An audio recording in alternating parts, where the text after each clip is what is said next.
Azul, salam, bonsoir à tous. Dans ce tout premier débrief, on va essayer de revenir sur les deux principaux matchs de la journée. L'Espagne qui s'impose face à la Croatie 3-1 et la victoire des Italiens face à l'Albanie. On va essayer de revenir très rapidement sur ces deux matchs-là et on va finir avec le prono que je vais essayer de vous donner pour les matchs de demain. Donc avant de commencer bien sûr la vidéo débrief, n'oubliez pas de liker et de vous abonner à la chaîne.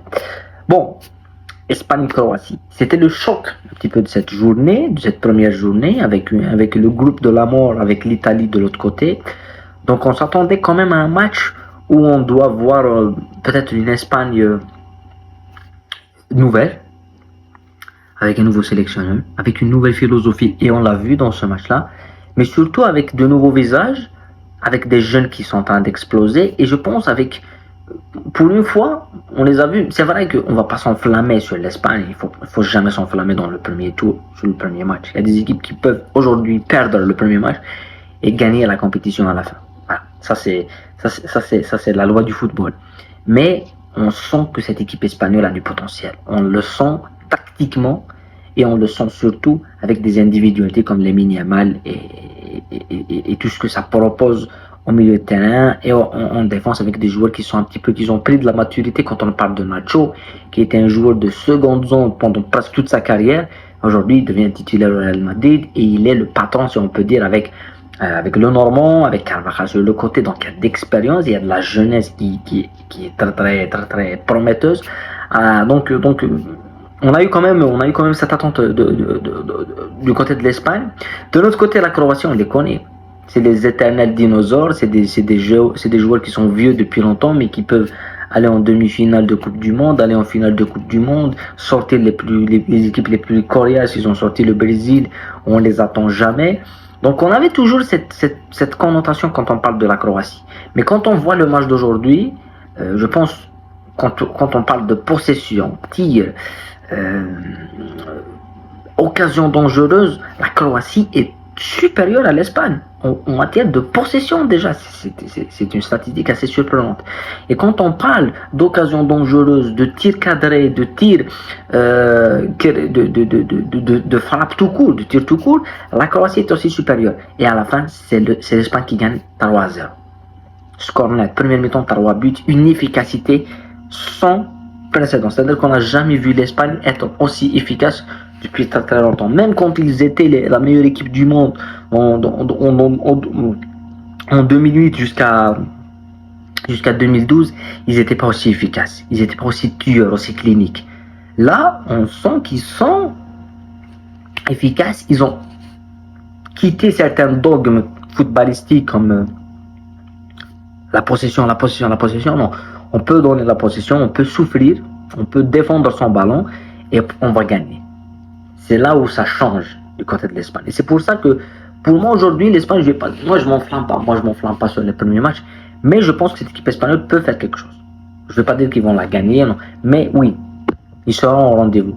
Déjà, ils étaient en 2021 où ils sont allés jusqu'en demi-finale. Ils auraient pu même aller en finale avec les pénaltys. Mais là, on sent que cette équipe a une palette tactique assez diversifiée, c'est-à-dire qu'ils peuvent jouer en possession, ils ont des joueurs comme Rodri et tout, mais ils peuvent aussi jouer en transition rapide avec les Williams, les Yamal. Ils peuvent être tueurs cliniques, ils peuvent souffrir défensivement avec des chiens en défense comme Nacho. Donc c'est une équipe qui est complète. Et d'un autre côté, on a la Croatie qui, pour moi, je ne vais pas les enterrer tout de suite, parce que je pense qu'ils ont des ressources mentales pour revenir, quoi qu'il advienne. Mais est-ce qu'ils ont les ressources physiques? Ça commence à devenir très difficile pour certains joueurs. Comme Modric au Real, il commence pas les matchs, il les finit. Donc est-ce que Modric, tu peux pas le faire jouer titulaire tout le temps, même s'il y a quelques semaines, ils ont battu le Portugal? Voilà. Je pense que la Croatie, ça peut être la compétition de trop pour certains joueurs, mais on ne doit pas prendre le premier match ou un seul match comme référence. On doit attendre les matchs qui vont suivre. L'Albanie, l'Italie qui s'est imposée difficilement, si on peut dire difficilement, avec une entame de match, avec le but le plus rapide de l'histoire de l'Euro, qui c'est quand même quelque chose d'historique qui nous est arrivé avec une erreur de relance à la main avec une touche de Di Marco. Ça vient sur l'attaquant albanais qui a un contrôle splendide, but splendide. Et puis derrière, l'Italie revient. L'Italie, je pense que l'Italie, si on peut la prendre en matière de ce que propose Spalletti, de ce qu'a Spalletti comme effectif et tout, c'est l'Espagne il y a 2 ans. C'est-à-dire que c'était l'Espagne de Enrique. C'est une équipe qui essaie de se former. Je pense que dans leur tête, à Spalletti et tout, c'est la Coupe du Monde 2026, c'est pas vraiment l'Euro, mais ils ont du potentiel aussi.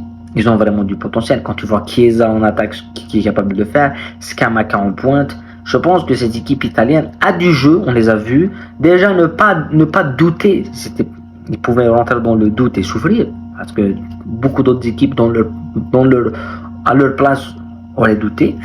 Non, mais ils ont commencé à continuer à jouer, ils ont marqué. Di Marco, qui est comme le joueur qui était responsable du but albanais, derrière, il est dans le match, il va chercher. Donc cette mentalité, c'est très très intéressant. Moi, je pense que l'Italie, on ne doit pas les attendre dans l'aspect tactique, on ne doit pas les attendre sur le fait qu'est-ce qu'ils vont nous épater avec.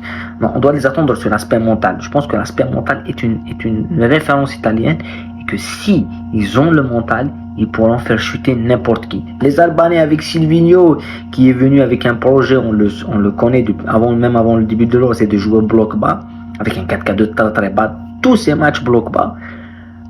À cet moment, je pense que pour l'Albanie, marquer le premier but, c'était quand même un cadeau empoisonné. Ils auraient pu attendre pour le marquer, ça. Ils auraient pu défendre beaucoup plus. Mais non, ils ont défendu très très tôt, donc ils ont souffert. L'Italie est revenue très très vite, et donc ça les a empêchés. Mais c'est pas très minimaliste ce que proposent ces équipes albanaises, c'est-à-dire qu'ils ont pas des flèches devant, c'est-à-dire qu'ils peuvent oui défendre le bloc bas, commencer à souffrir, mais si tu as des flèches qui peuvent aller gagner du terrain, t'emmener avec une transition rapide, ce qu'ils n'ont pas. Voilà. Mais bon, la logique a été respectée concernant ces 2 matchs-là. Après, pour les matchs de demain, j'ai seulement 3 pronostics à faire sur la Pologne qui affronte les Pays-Bas. Moi, je vais vous donner des pronos. Tout dépend des matchs, mais la Pologne et Portugal, la Pologne contre les Pays-Bas, je vois 2 buts. Je vois 2 buts. En tous les cas, les pronos qu'on a donnés sur ces matchs-là sont avérés justes. Donc, je vois 2 buts dans les 2 matchs. Dans le match, il y aura 2 buts. Slovénie, Danemark, oui, je vois aussi 2 buts. Il y aura 2 buts sur ce match. En tous les cas, l'Euro, il n'y a que des buts. Depuis le début de cet Euro, il y a minimum 3 buts par match. Voilà. Et l'Angleterre, qui va s'imposer. Moi, je pense que oui, l'Angleterre ça va pas être facile pour eux, mais quand ça va commencer les choses sérieuses, ils vont pas, comme l'Italie aujourd'hui, comme l'Allemagne. L'Allemagne, il y a quelques jours, était incapable de battre l'Ukraine. Voilà, comme l'Espagne. Quand ça commence les choses sérieuses, les Anglais ont l'effectif pour. Après, là où on les attend, c'est dans le dernier carré. Est-ce qu'ils peuvent dépasser ça? C'est ça, mais dans le premier tournoi. Je pense que l'Angleterre, oui, il y aura peut-être une surprise, mais non. Ils seront au rendez-vous, ils ont un effectif. Voilà, ils peuvent revenir de très très loin, ils ont des qualités dans tous les secteurs, donc je vois une victoire anglaise.